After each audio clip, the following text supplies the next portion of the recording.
খুশি দুই অক্ষরের ছোট একটি শব্দ যা আকাশ সমান অর্থ বহন করে।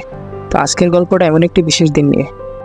তো চলুন সেই রাতে দেখা যাক কি হয়েছিল। তো হ্যালো, হয়তো ভাবতেছেন আমি কেন এই রাত্রিবেলা ভিডিও করতেছি। কারণ আজকে সেই রাত যে রাতটির জন্য প্রায় গোটা একটা বছর ওয়েট করি। আজকে সেই রাত যে রাতটা হয় খুশিতে পরিপূর্ণ। আর এই খুশি শুধু আমার একার না, এটা আমার আপনার সবার। আর আমার এই মুহূর্তগুলো আমি আমার ক্যামেরা বন্দি করে রাখতে চাই। প্রত্যাশিতভাবেই আজ শাওয়াল মাসের চাঁদ উঠেছে। সন্ধ্যার সময় পশ্চিম আকাশে জেগে ওঠে এক ফালে খুশির বার্তা। আর ওই রাতে ছোট ভাইদের ঈদ আমেজে আমি আমার ছোটবেলাকে খুঁজে পেয়েছিলাম।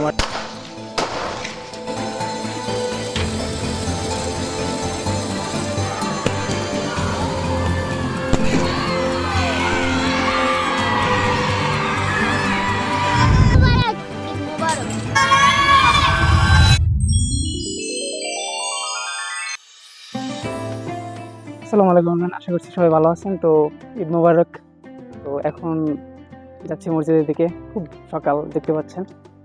তো এই জন্য নামাজ পড়ার পরে তো তারপরে খুতবা, আমাদের নবী করিম সাল্লাল্লাহু আলাইহি ওয়াসাল্লাম নামাজ পড়ার পর তারপরে খুতবা পাঠ করতেন। তো খুতবা শোনাটা ওয়াজিব, তো এই জন্য তাড়াতাড়ি যাচ্ছি, নামাজ পড়বো তারপরে খুতবা।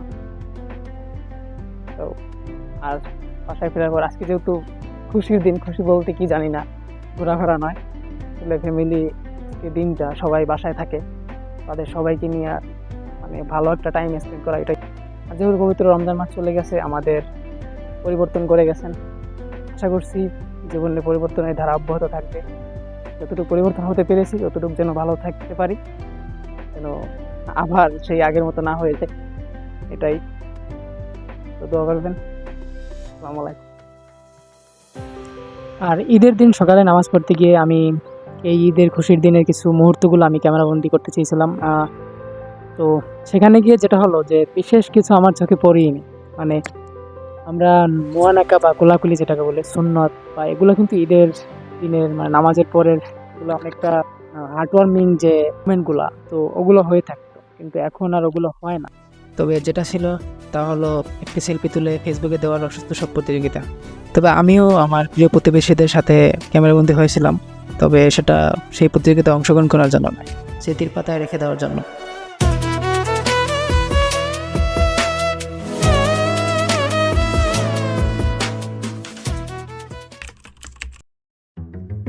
তো আমার সাথে একটা আমার ছোট ভাই আছে, অনেক সময় ভিডিও করে হেল্প করে। তোমার কাছে ঈদ কেমন লাগে? এবার ঈদটা অনেক জোশ লাগছে। তারপরে অনেক জায়গায় ঘুরতে গিয়েছিলাম, অনেক মজা লাগছে।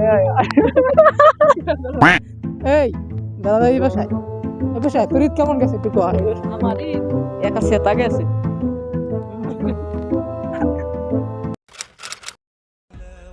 তবে ঈদের পরের দিন আমি ঘুরতে গিয়েছিলাম আমার পাশের ইউনিয়নে।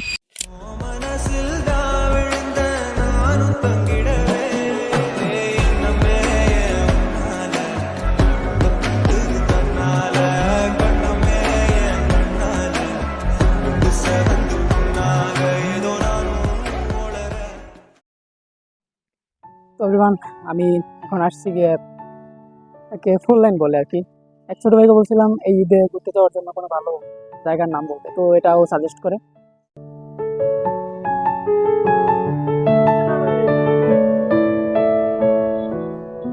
আর হ্যাঁ, অনেক ঘোরাঘুরির পরে আমি একটা অদ্ভুত সুন্দর জায়গার সন্ধান পাই। তো চলুন কিছু সিনেমাটিক শট দেখি।